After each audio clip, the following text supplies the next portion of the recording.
কি দিতাম?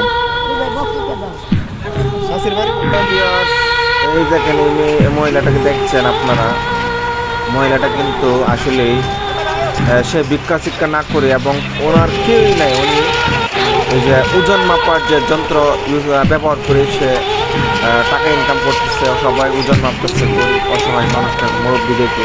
তো আমার কাছে খুব ভালো লাগছে, তখন আমি বসে আমি ভিডিওটা ধারণ করেছি। তো দেখেন মানুষ ভিক্ষা না করে যদি এরকম ব্যবসা কাজে লাগে, মানুষ তো এমনি মহব্বত ভালোবাসা করে। তো রাসূল সাল্লাল্লাহু আলাইহি সাল্লাম ভিক্ষা এবং ভিক্ষুককে পছন্দ করতেন না, কাজ করে খেতে পছন্দ করতেন।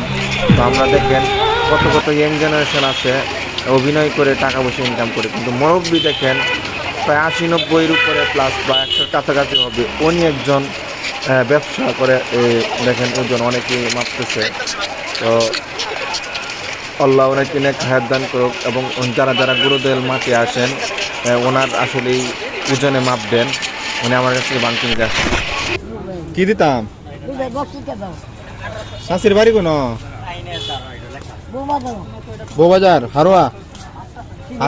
হারোয়া বউবাজার। আপনি বই বসেন নাকি না আরো কেউ বসে? না নাতি নাতি বসে নাকি? ফুলাবান বাচ্চা টাচ্চা?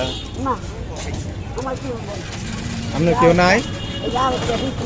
হ্যাঁ হ্যাঁ, আপনার কেউ নাই, আপনি একলাই? ও আচ্ছা আচ্ছা, ঠিক আছে।